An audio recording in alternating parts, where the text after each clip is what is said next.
Cielos proclaman tu fortaleza, ángeles cantan himnos de gloria, la tierra alaba. Buenos días, bienvenidos a La Peña 307.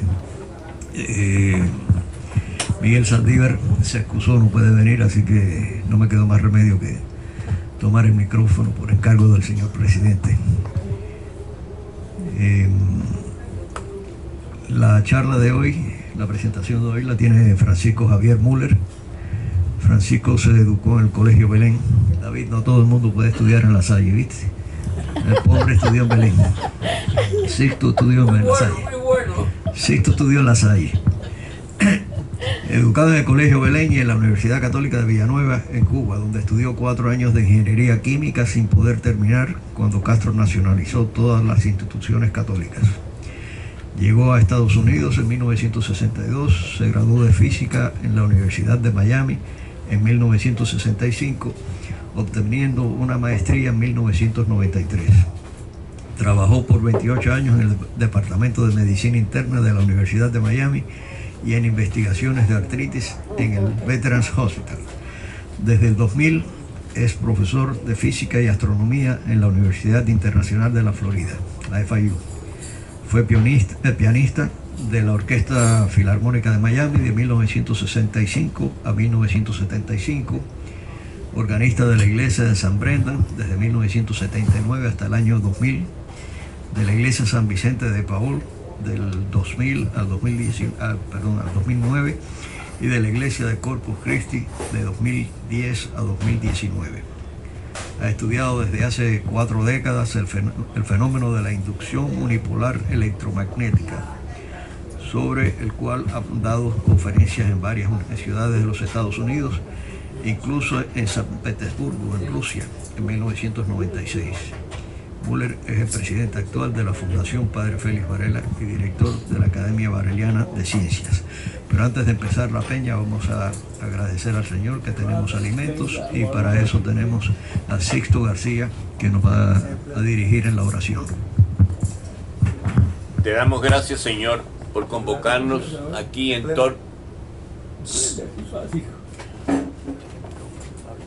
Te damos gracias, Señor, por convocarnos aquí en torno al espíritu y la sabiduría de Félix Varela.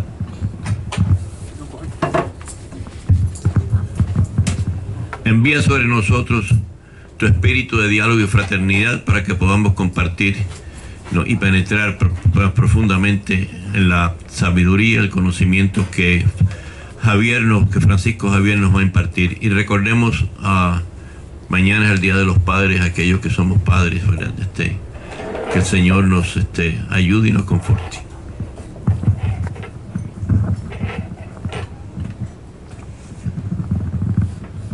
Bueno, después de esa oración y presentación, tengo la charla aquí escrita, no va a ser muy larga, unos 15 minutos quizás, que se titula El descubrimiento de la causa de la fiebre amarilla por Carlos J. Finlay. El título de esa conferencia fue redactado lo más brevemente posible por motivos de espacio y tiempo. En el fondo debiera de decir el descubrimiento de la causa de la transmisión de la fiebre amarilla por Carlos J. Finlay.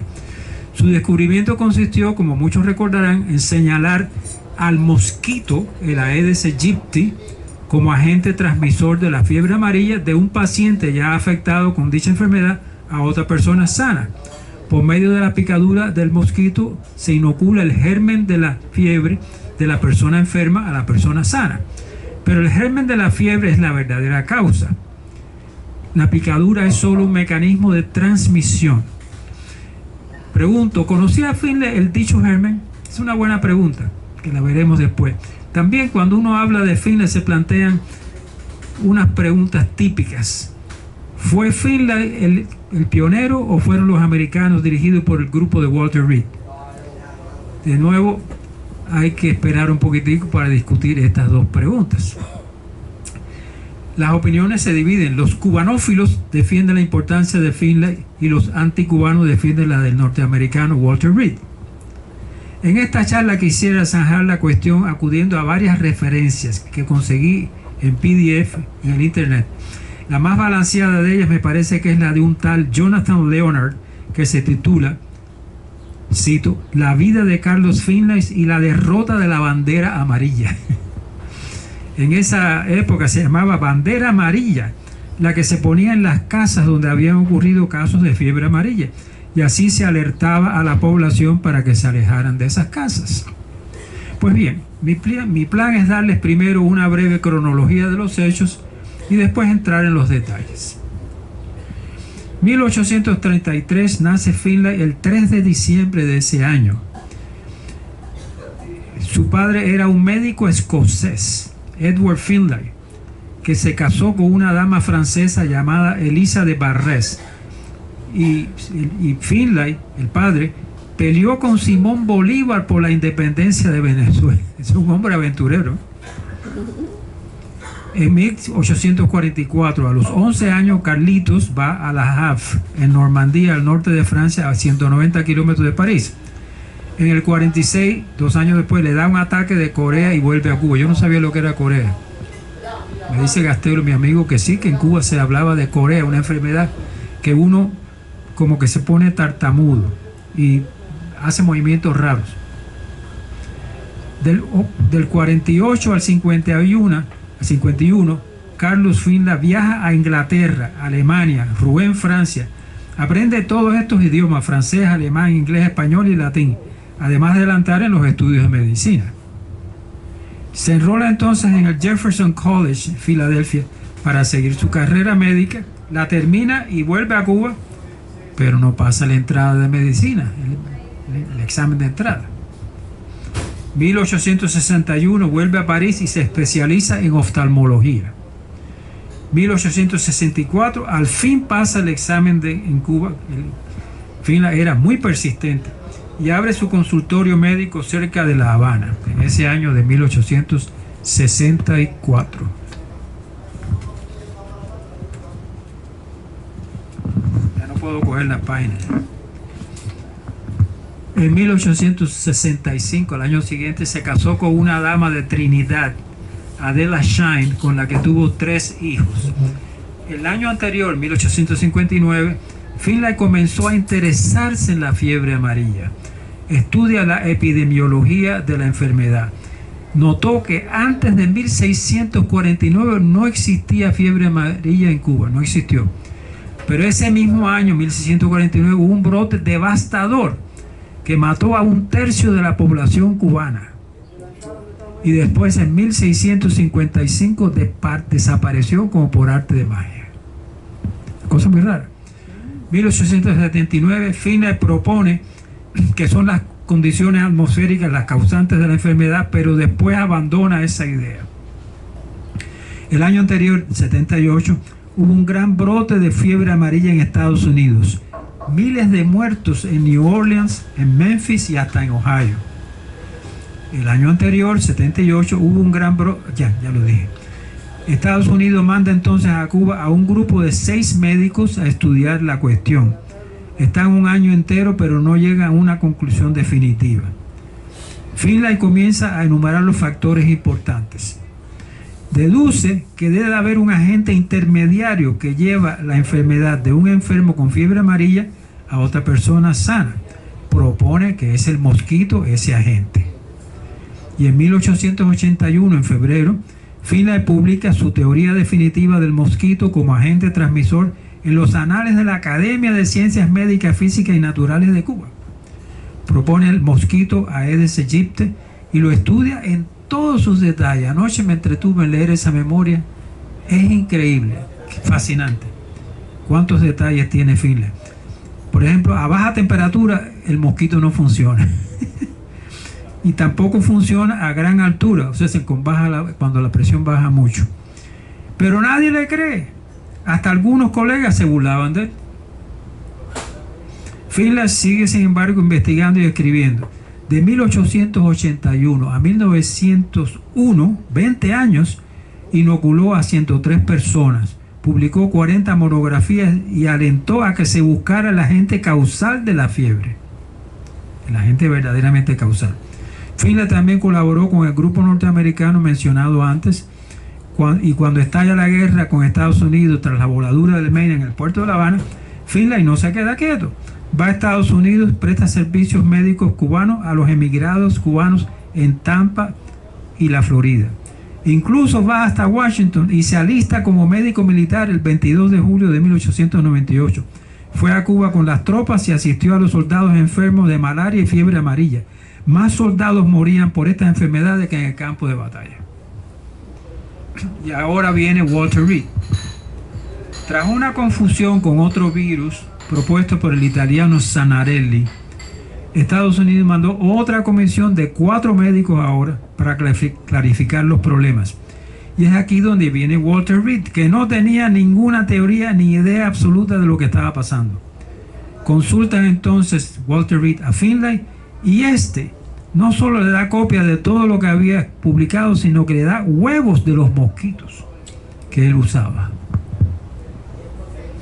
1900, en agosto de ese año, el grupo de Reed comienza experimentos con voluntarios humanos, o sea, 20 años después de Finlay, y empiezan a hacer experimentos con voluntarios humanos, entre ellos algunos miembros de la propia comisión.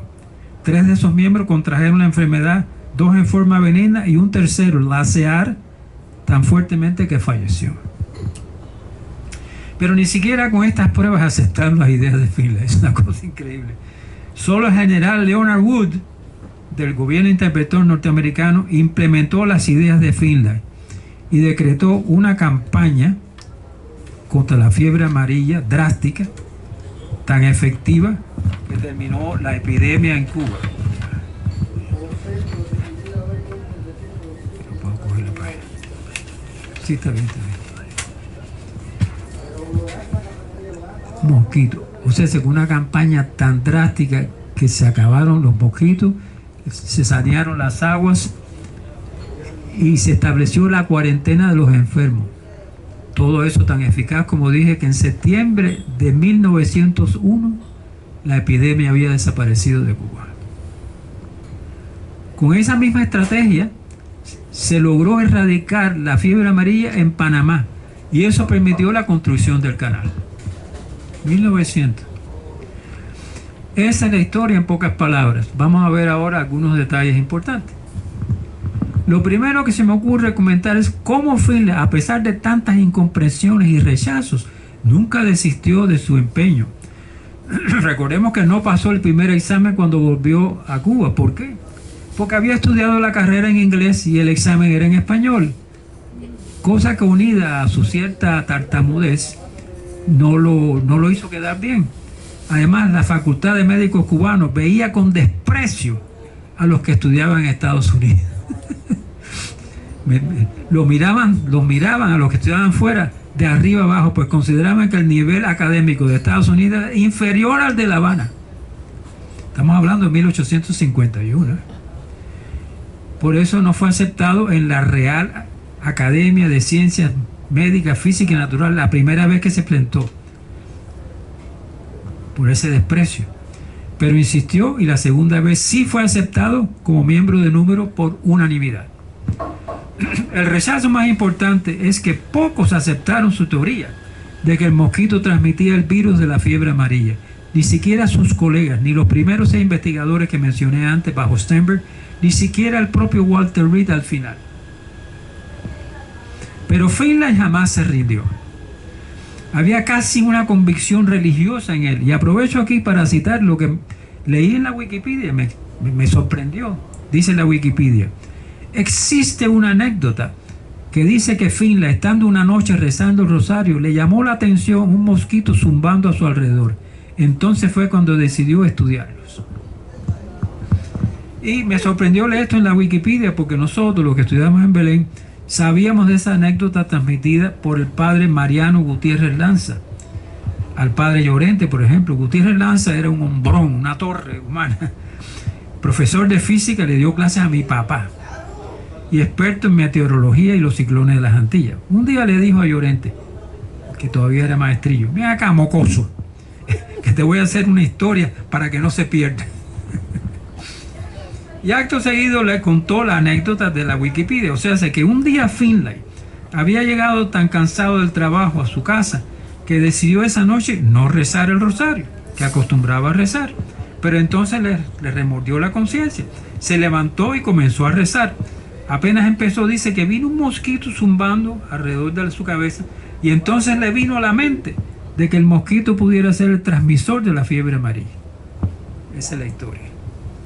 Creo que el hijo de Finlay todavía tenía el rosario de su papá. En fin, sea como sea, hay algo de fuerte fe religiosa en la labor de Finlay. Su carácter era benévolo con todo el mundo. Se llevaba bien con cualquier persona de otros países porque como viajó tanto con su papá, sabía cantidad de idiomas, le gustaba almorzar con gente de otros idiomas y sobre todo su mente era verdaderamente católica. ¿En qué sentido? Todo le interesaba. Hay un libro escrito por el padre jesuita James Shall que se titula The Mind That is Catholic, donde se ve justamente cómo la mente católica es universal en el verdadero sentido de la palabra universal católica. Todo nos interesa. La otra cosa a destacar en la obra y proceder de Finlay era su vocación de médico por arriba de todo. A pesar de que llegó a inocular a 103 voluntarios, como dije antes, siempre lo hacía con el cuidado de que si resultaba fiebre amarilla fuera siempre benigna. Por eso limitaba el número de picadas a 2 o 3.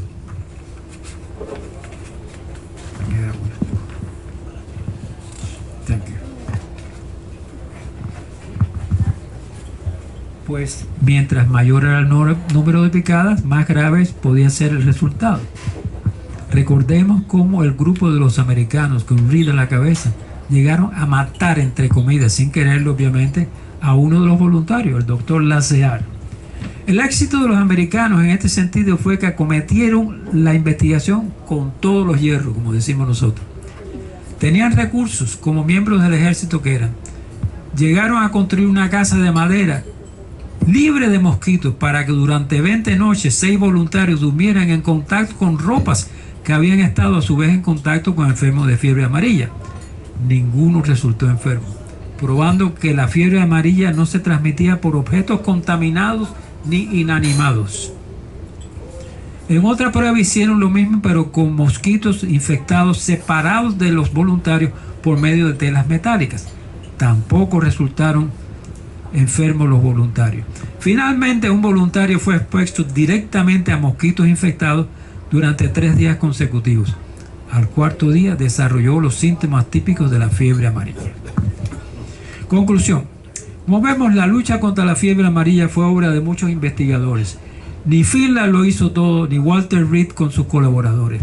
A pesar de eso, algunos de la comisión Reed, como James Carroll, por ejemplo, se atrevió a decir que era muy poco lo que Finlay había hecho y que Reed merecía los laureles. A los 4 años de decir esto, Carroll murió de endocarditis en 1907. Walter Reed murió de apendicitis en 1902 y Lacear, como ya sabemos, murió de fiebre amarilla en 1900. Finlay, por su parte, se retiró de la vida pública en 1908 y murió plácidamente en 1915 a los 82 años. Todos, en fin, hicieron lo que pudieron. Quizás una carta de Gorgas dirigida a Finlay en agosto de 1910 resume muy bien la labor de todos. Dice este señor: pienso que fue gracias a tu labor, le dijo a Finlay, a tu defensa personal de la teoría del mosquito, que la Junta estadounidense presidida por Reed se sintió impulsada a investigarla, y que si no fuera por el trabajo pertinente que ya habías hecho en 1900, la Junta estadounidense nunca hubiera iniciado una investigación de la teoría del mosquito. Para terminar, menciono algunos reconocimientos que se le han otorgado a Finlay. Muchas calles en Cuba llevan su nombre, y en otros países también, por ejemplo en España. Hay una placa conmemorativa colocada en honor a él en Panamá, reconociendo que sin Finlay no se hubiera podido construir el canal. Finalmente, el día 3 de diciembre fue nombrado en Cuba Día del Médico, y en otros países también, 3 de diciembre. Me da risa porque Mi hermana Elena cumple el 2 de diciembre, mi hermano menor Alejandro cumple el 4 de diciembre y yo en el medio celebro San Francisco Javier, el Día del Médico. Muchas gracias.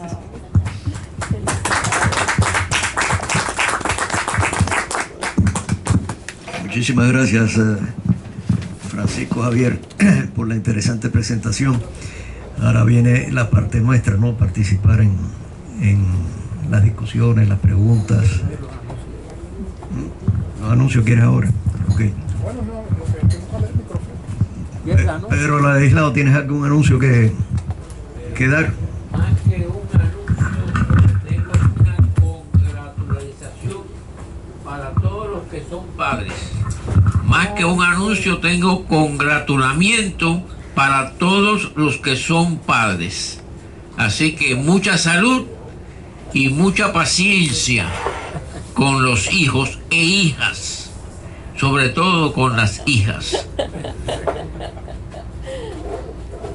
De los acontecimientos que tengo, sinceramente, son más bien de carácter político de la situación interna en Cuba.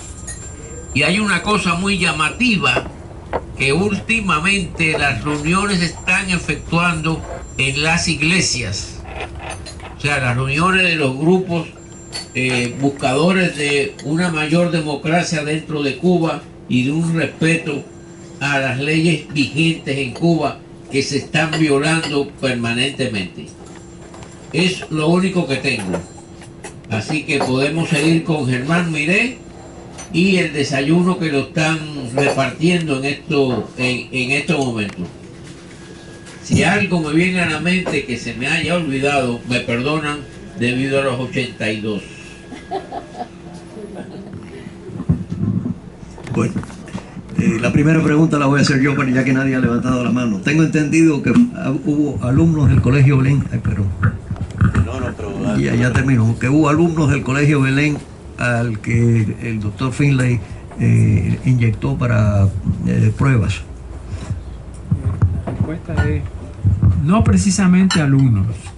Yo creo que eran miembros de la Compañía de Jesús, algunos que empezaban a estudiar para sacerdotes, porque en la capilla del Colegio Belén, me acuerdo perfectamente, una tremenda capilla en el centro del colegio, había en la puerta de entrada, a los dos lados de la puerta, una lista incrustada en la pared con letras de oro de los voluntarios que se sometieron a la prueba. Empleados Sí, también. y empleados también. No sé si murió alguno, pero era una cosa impresionante. Desde luego, en esa época uno no sabía tanto qué cosa de la fiebre amarilla, estamos empezando, ¿no? Pero sí ahora me recuerdo de esa lista impresionante a los dos lados de la puerta de los voluntarios que se sometieron a la prueba, de la picadura. Sí, bueno, gracias Javier por tu estupenda presentación. Anticipando el tema de hoy, hice un poco de investigación por mi cuenta, ¿no? Más que nada, lo que me interesaba es la relación entre Walter Reed y Carlos Finlay, ¿no? Porque desde niño, o sea, desde la escuela, ¿no? He oído los problemas, los debates, la idea de que Walter Reed se hizo suya, ¿no? Por decir así, la gloria, el reconocimiento de descubrirla. Y lo que encontré, más que nada, parece decir lo contrario, ¿no? Que hoy en día lo que se dice es que el equipo de Walter Reed confirmó el descubrimiento de Finlay, ¿no? O sea que se reconoce hoy en día, ¿no? Más universalmente el mérito, ¿no? La primacía de la investigación de Finlay por arriba de la de Walter Reed. Sí, ciertamente hay esa tendencia. Yo las monografías que conseguí en el internet, solamente una era más defensora de Finlay, la otra más de Reed, la otra más de Finlay, y esta que leí, que usé para mi conferencia, es más o menos neutral. Dice todas las cosas. Tanto un grupo como el otro tuvo pifias. Por ejemplo, Finlay se equivocó en el sentido de que él creía que la persona picada iba enseguida a adquirir inmunidad. Eso no es verdad. La fiebre amarilla, como estas enfermedades como sarampión, dan una sola vez en la vida porque se inmuniza a la persona, pero no con 2 o 3 picadas, tenía que incubarla. Y grupos posteriores, ni siquiera el de Walter Reed, descubrieron que tenían que pasar 3 días de incubación de la enfermedad, después que el mosquito chupaba la sangre. y 12 días más después que inoculaba a otra persona. O sea, se ve condiciones más complicadas que Finland y los americanos pudieron descubrir en ese momento. 3 días para la primera picada y 12 días para la segunda, para que desarrolle la fiebre amarilla. Era bastante complicado la cosa. ¿Okay? De manera que no es justo pensar que ninguno de los grupos tuvo todos los factores del problema. Sin embargo, ya ustedes ven que Reed llega a Cuba en 1900, 20 años después que ya Finland había lanzado su teoría. A pesar de eso, Reed no creyó que era el mosquito. Fíjense, todavía, a pesar de todos los adelantos y las cosas que ellos mismos investigaron, de esa gente que pusieron en una casa sin mosquitos, el otro que tenía telas metálicas y uno que por fin uno cogió la fiebre amarilla. Pero a pesar de eso, no, Finland no dio Walter Reed no dio su brazo a torcer. Bueno, levantaron la mano Marino primero, después David, después la señora, después usted, después de David. La importancia del descubrimiento de la fiebre amarilla por Finlay ha hecho que una de las cosas más importantes... Un comentario. Tengo dos anécdotas. Espera un momentito, Rafael. Todo lo que has dicho es verdad, Marino. Te agradezco porque yo leí el reporte de Finlay de 1881 anoche. Todo, larguísimo, pero no pude dejarlo. Con qué exactitud describía todo lo del mosquito, es impresionante, con un solo vidrio de aumento. Y es verdad que fue postulado 6 veces al premio Nobel y nunca se lo dieron. Es increíble, ¿no? Bueno, David. En el Hospital Walter Reed de Bethesda, Maryland, tienen un busto de Finlay. ¿Dónde? Tienen un busto de Finlay. ¿Dónde? En el Hospital Walter Reed de Maryland, lograron los cubanos, los medios cubanos, que ya está puesto un busto de Finlay en el hospital. Mi segunda anécdota es hace unos 8 años más o menos. Estoy en la casa de Carlos Finlay, su nieto, compañero mío de La Salle. Le hago la anécdota. Primero, Carlos Finlay, el nieto, trabajaba en ese momento en el hospital que se dedica a las fiebres tropicales. Que otro compañero mío de La Salle era el director, Gustavo Curí. Se llama el hospital IPK, por el nombre de Curí. Estoy entonces con Carlos ahí en su casa conversando en la sala y le digo: venga, Carlos, hay una historia que me han hecho a mí. Que tu abuelo pasó una noche, estaba cansado y no rezó el rosario. Y después se incorporó y puso a rezar el rosario. Y entonces un mosquito, se da cuenta que tocaba decir. Se levanta, se va. Mira, que no habrá pasado este hombre. Y viene con el rosario de su abuelo y una medalla de congregante mariano de Carlos Finlay. Y entonces yo lógicamente saqué fotografías del rosario y las cosas. Y la revista de herencia que tenemos aquí, hay una de las revistas de herencia, yo publiqué la foto del rosario de Finlay y la medalla. O sea que hemos hecho todo lo que hemos hablado, y es una cosa de que como cubanos, que somos todos, sentirnos muy orgullosos de este cubano que se llamó Carlos Finlay. Este Carlos Finlay nieto es hermano de Frank Finlay. Carlos Finlay, El nieto, hermano de Frank Finlay. yo no conozco a Frank Finlay. Se graduó conmigo en La Salle. Frank Finlay se graduó Pues qué conmigo. casualidad, bueno, más o menos. Jorge Finlay. Bueno, Carlos Finlay vivía ahí en Paseo y Línea. Estaba la casa de él, ahí vivió, etcétera.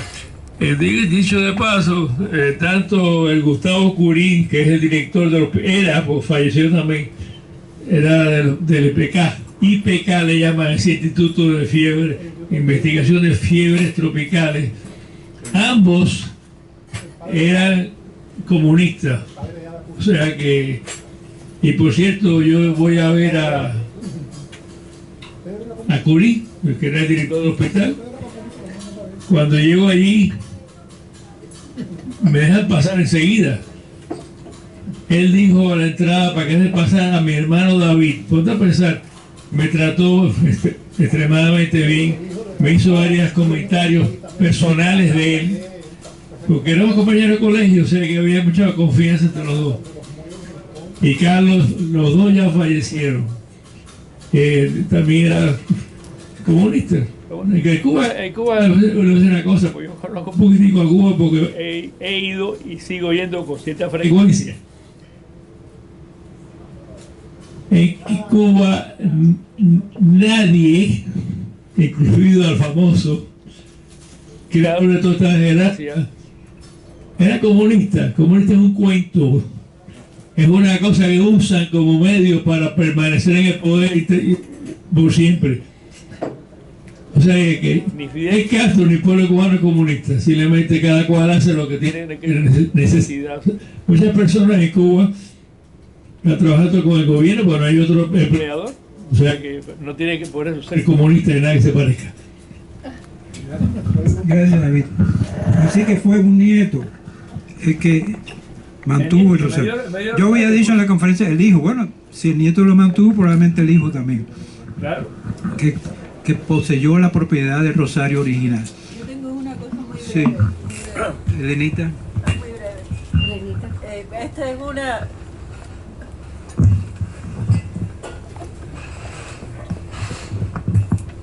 una nota de cubaneidad, que los cubanos todos lo convierten en un chiste. Pues hay un nieto de Carlos Finlay, que se llama Jorge Finlay, que es Pedro Pan, como yo. Entonces yo lo conocí en la organización esa de Operación Pedro Pan.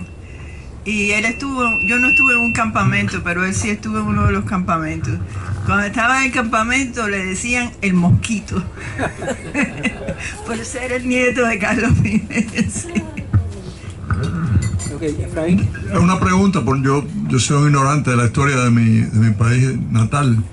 Me sorprendió lo que dijiste no del Finlay, sino de la fiebre amarilla, que causó la muerte de una tercera parte de la población de Cuba, que tiene que haber sido, por lo que yo una vez leí que Cuba fue la primera ciudad de las Américas, realmente La Habana, perdón, no Cuba, La Habana fue la primera ciudad de las Américas en llegar a 1 millón de habitantes. Eso debe haber sido en el siglo XIX, me sospecho, ¿no fue en el XIX? ¿O no fue verdad lo que te dije? Fue un poco antes. Era 1600 y pico. En 1600 y pico tenía, bueno, No, en 1600 y pico era cuando fue la de la fiebre amarilla. No, pero me refiero, sí, claro, estamos separados. Tremendo. La fiebre amarilla, vaya, le llamaban el vómito negro, era una cosa horrible, la gente le tenía pavor, salían corriendo. Curiosamente, la fiebre amarilla se pasaba de una casa a la otra, pero nunca se cruzaba la calle. Parece que a los mosquitos no les gustaba cruzar la calle. Sí, pero esos son los datos que Finlay mismo acumuló. Y entonces aparecía en una ciudad de buenas a primeras y con la misma desaparecía. Debe ser porque todo el mundo ya quedaba inoculado, de verdad que se quedaban inoculados, sin morir. Por eso es que desapareció casi por un siglo entero, como por arte de magia, dice el artículo. Encantado. Okay. Profesor Müller, ¿usted ha encontrado algo o está documentado la idea que se comunicó, si tenía Walter Reed cuando llegó a Finlay a Cuba para por ejemplo, no aceptaba que era el mosquito, pero ¿cuáles ideas él tenía?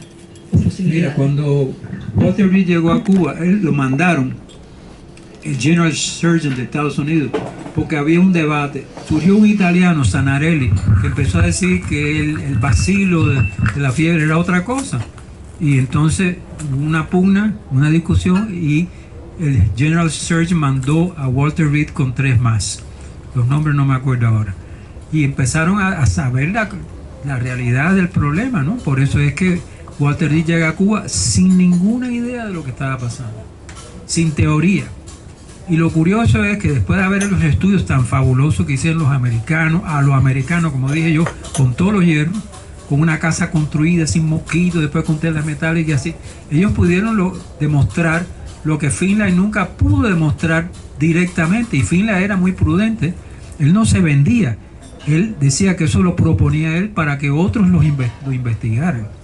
O sea, y sobre todo que Finlay no quiso nunca que nadie muriera en los experimentos esos de inoculación, porque era ante todo muy respetuoso de la vida humana, como buen médico y católico que era.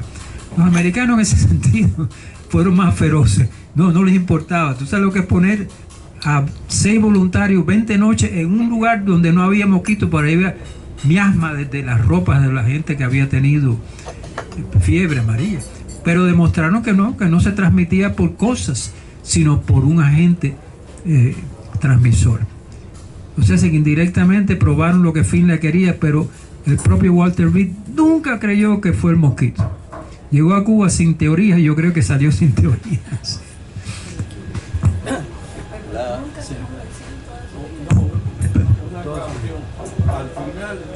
Al final, Walter Reed.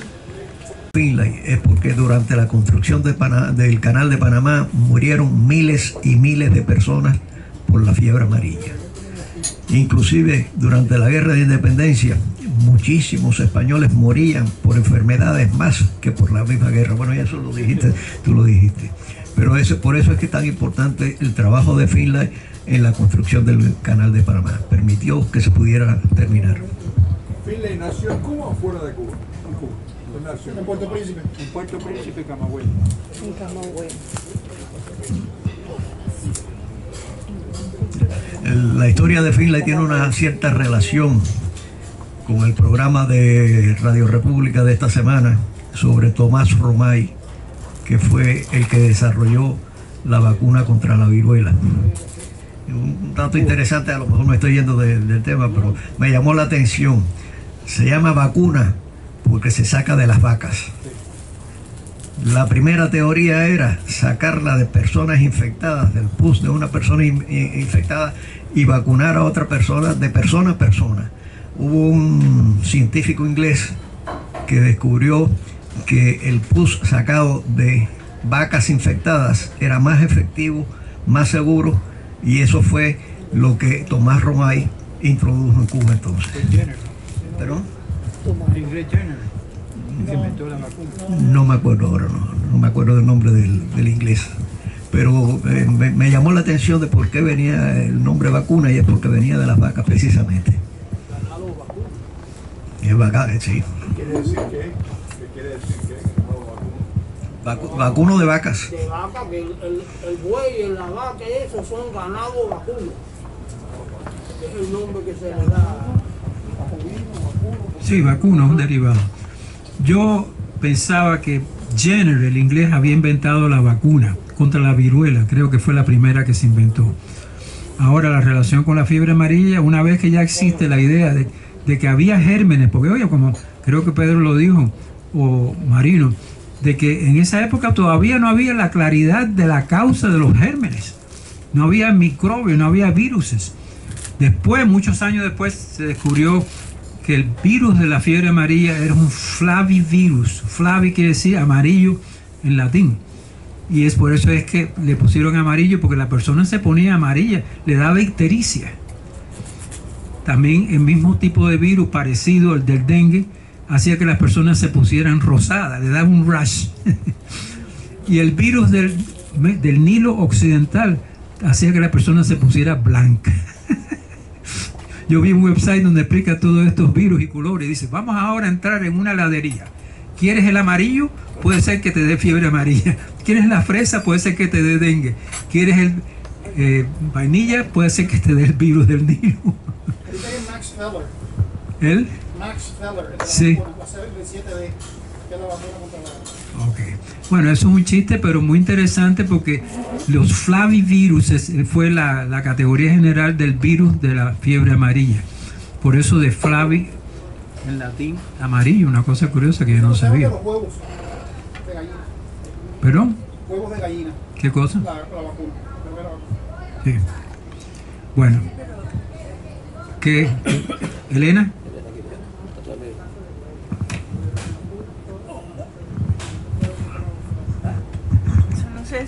si Sixto se acordará de esto, pero nosotros fuimos a una exhibición que hubo en el Museo de Norton en West Palm Beach sobre los años de la exploración hispana, una exhibición fascinante. Y tenían una sección sobre la vacuna de la viruela, que en una época trajeron la vacuna desde España hasta Cuba, y esto es triste, usando a esclavos negros que los inoculaban y después se lo pasaban a otro y otro para que pudiera llegar a Cuba. No sé si alguien sabe de eso.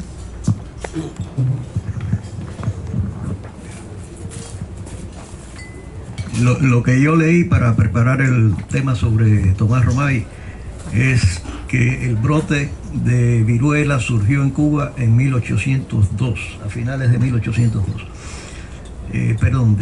Finales, en diciembre. El rey Carlos IV mandó un barco con un médico que traía vacunas. No especifica si eran esclavos o era contenedores, ¿cómo se llama? Vials de eso, como se le dice, muestras de eso.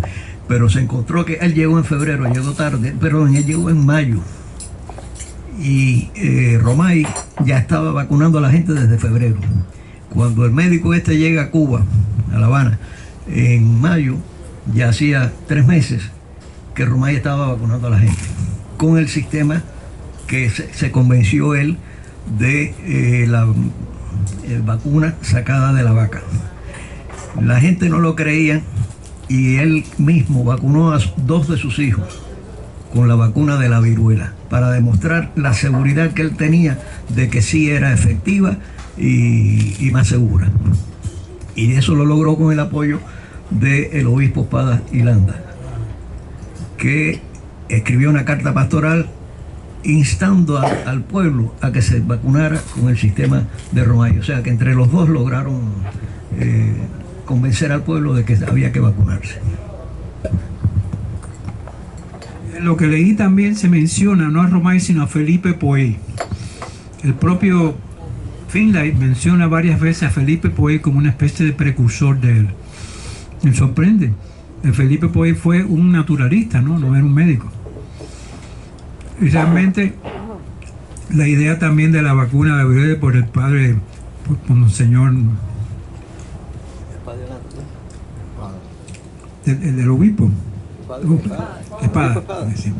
Eso lo habíamos leído nosotros en los libros de historia de Cuba, como el obispo Espada se preocupó mucho, casi más de la salud que de la vida espiritual. Que no se enterrara en los cementerios, un montón de cosas que hizo Espada muy adelantado. Era uno de esos católicos liberales del siglo XIX, ¿no? Liberal en el buen sentido de la palabra. Sí. Ilustrados. La ilustración católica, sí señor. La ilustración católica. Liberales europeos. Sí, el padre Félix Varela decía que los españoles liberales son muy liberales para ellos, pero no para los demás. Decía Varela, despectivamente. Varela llegó a España con ideas de contribuir a las cortes, lo mandó el obispo Espada, pero después se confesó, dijo, España es un cadáver. Y entonces empezó a lanzar la idea independentista. Hablo de Varela porque se supone que en estas peñas, como una vez sugirió mi hermana Elena, debemos hablar de Varela, siempre algo, ¿no? Gracias. Y entonces me acuerdo de esta anécdota, como Varela cambió de opinión. Él no fue con ninguna idea de dependencia, pero se hizo independentista viendo el cadáver que era España. Yo siempre he dicho que Varela salió de Cuba como un español representante de una provincia de ultramar. En su estancia en España cambió de pensamiento totalmente y llegó al exilio en los Estados Unidos como cubano. Salió representando a España y regresó como cubano, señor. No, hablando, yo creo que ha faltado de mencionar la tuberculosis, que quizás fue más. Gracias. Que fue más reciente, porque en 1930 por ahí mi familia fue afectada por la tuberculosis. Y cuando aquello, la única solución que había era el tío mío que la cogió y la señora y el hijo también. Ellos habían venido a la Canaria. La única solución que había por el clima era mandarlos para Islas Canarias. Y entonces era un estado que tenía de que era 3 meses en el barco, un averaje. Y entonces dejó la señora con 2 niños en Cuba y se fue y no supo ni decir dónde estaba la familia. Y enseguida murió en las Islas Canarias con la tuberculosis. ¿Qué año? ¿Qué año fue eso? ¿Qué año fue? Gracias. Con el 1930 por ahí sería. Los años 30. Sí. Porque ellos salieron de España en el siglo anterior, a finales del 1800. Salieron de las Islas Canarias para Cuba. Eran 3 hermanos. Y tendría como 25 o 30 años él cuando cogió la enfermedad. Y la señora y el hijo, aquello fue tremendo. Sí, no, en los años 30 y 40 la tuberculosis era una de las razones de muerte más instancia en Cuba. Pero ya se había descubierto el bacilo de Koch, que por cierto yo no encontré cuando, ¿tú sabes algo de esto? Cuando Koch, K-O-C-H, descubrió el bacilo, que es el de la tuberculosis, ¿no? Fue realmente antes, yo creo, que lo de la fiebre amarilla, porque ya existía la palabra esa de bacilo de Koch. Yo quería incluirlo en mi conferencia, pero no encontré el dato fácilmente. Elena.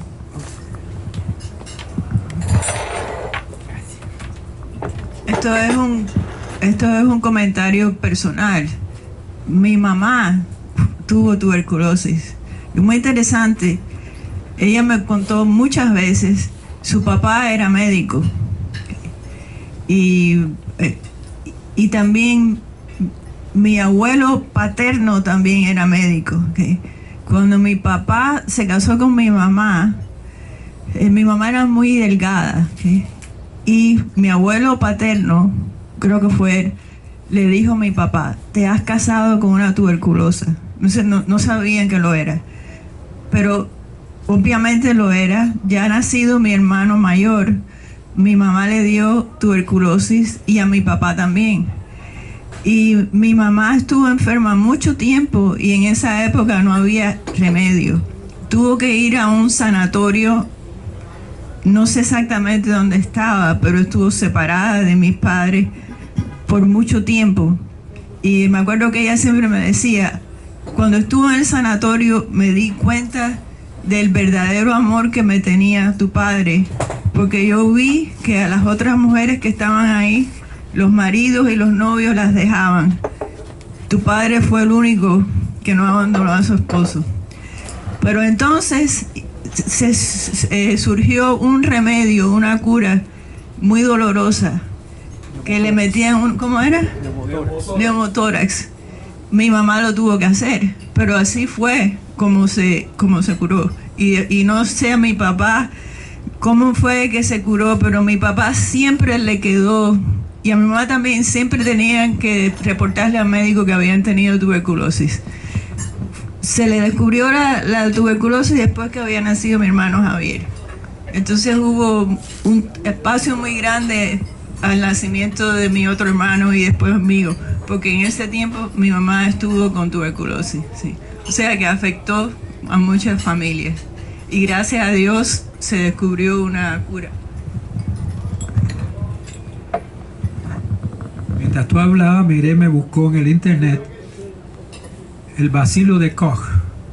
Mycobacterium tuberculosis es una bacteria aeróbica estricta, patógena responsable de la mayor cantidad de casos de tuberculosis en el mundo. Quien la descubrió por primera vez el 24 de marzo de 1882, o sea, es un año después del trabajo de Finlay, fue Robert Koch. De ahí el epónimo de esa bacteria, bacilo de Koch, a quien posteriormente en 1905 se le otorgó el premio Nobel de Fisiología. A Finlay 6 veces fue nominado, como tú dijiste, Marino, al premio Nobel y nunca se lo dieron. Había algo raro contra Finlay. Dime. No había algo raro contra Finlay. Con respecto a la fiebre amarilla, ya por supuesto hay vacunas, porque el PDF que yo estaba leyendo decía que había lugares donde la fiebre amarilla era todavía endémica, en la jungla del Amazonas y en varias selvas del África. Por consiguiente, no se les ocurra ir ahí, a menos que se vacunen antes. Si van a la jungla del Amazonas, vacúnense por favor, para que no sean víctimas. Porque ya existe la vacuna, por suerte. En tiempo de fila, eso yo creo que no. ¿Me oyeron? Sí. Que si van a la jungla del Amazonas o de África, vacúnense antes de ir. Ya existe la vacuna contra.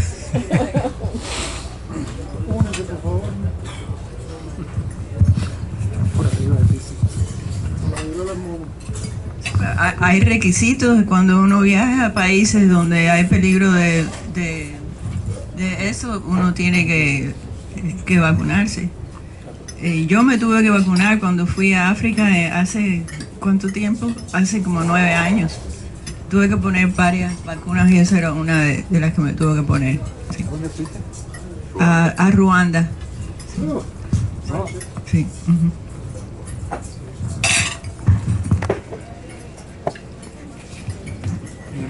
Mi hermana ha viajado más que yo, pero la que es la reina del viaje es mi sobrina Teresa María, la hija de Lenny Sigton, que ha ido a todas partes del mundo.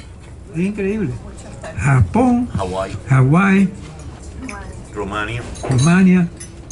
Pero una cosa increíble, esa niña cómo se ha movido. Es una trotamunda. Y yo me acuerdo efectivamente que mi madre, yo no sabía porque era muy niñito, tuvo problemas de los pulmones y yo estuve alejado de mi mamá al principio en las minas de Matambre y por eso mi carácter fue un poco así extraño. No tuve el cariño de la madre así que tienen todos los niños. Dicen que yo era muy raro, no jugaba con nadie, era miedoso, era guajiro, vaya, todo ese tipo de cosas. ¿Y por qué le echas la culpa a tu madre? ¿Por qué? No era culpa, era que sucedió que yo no tuve, me separaron en la época más crítica que un niño necesita a su mamá, ¿no? ¿Estuvo ella en el sanatorio? Ella estaba en el sanatorio, entonces claro, yo no sabía nada. ¿No tenía antes los que criaban manejadoras también? ¿Sí? También. Yo lo único que me acuerdo que yo detestaba a los animales, sobre todo los perros. Porque un perro siendo yo chiquito me comió los zapatos. Y eso parece que se me quedó. Y yo todavía no acepto a los perros, ni a mis amigos que tienen perros. Pero los perros hay que vacunarlos a todos. Sí, los perros hay que vacunarlos, ¿sí?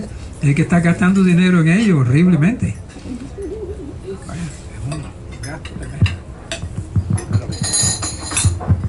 ¿Alguien quiere hacer algún comentario?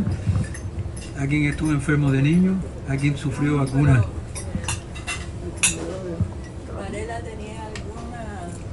hizo algo sobre las vacunas, sobre las enfermedades o algo de eso? No hay nada de Varela sobre eso, porque él hizo cosas científicas, sí, como la cuestión de los hospitales que debían estar fríos. Ah, sí, Varela no, él no hizo vacunas, pero él sí se preocupó mucho cuando vinieron los irlandeses, inmigrantes de allá de Irlanda, que los hospitales tuvieran condiciones idóneas para los enfermos, incluyendo aire acondicionado, que no existía todavía.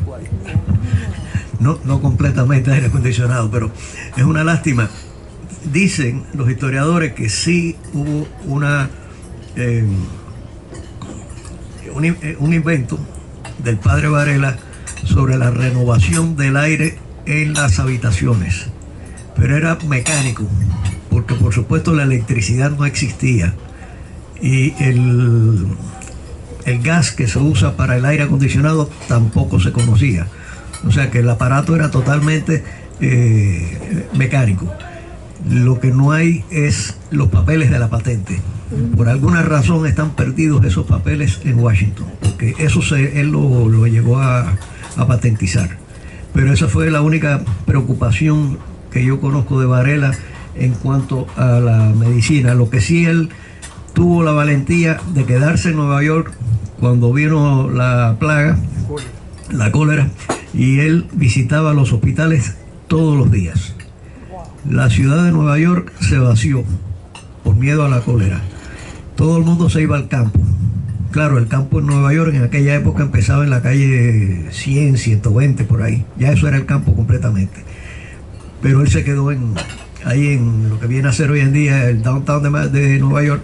Él se quedó y visitaba los hospitales todos los días. No le tuvo miedo a la enfermedad y no la cogió. Y en eso se diferenció mucho de los pastores protestantes. Todos los pastores protestantes salieron volando. Varela y su compañero, otro sacerdote, se quedaron prácticamente todos los días en los hospitales, vivían en los hospitales. ¿Qué clase de virtud cristiana? El padre Varela. Otro detalle sobre las visitas de Varela. Los hospitales estaban administrados principalmente por protestantes, iglesias protestantes. No permitían sacerdotes católicos, pero por esa necesidad aparentemente lo dejaban entrar a él. Cuando el padre Varela se fue de Nueva York, que vino para San Agustín, volvieron a prohibir la entrada de sacerdotes católicos en los hospitales. El enfermo tenía que pedir el sacerdote católico. No era que el sacerdote visitaba a ver quién quería atención religiosa católica. El enfermo era el que lo tenía que solicitar.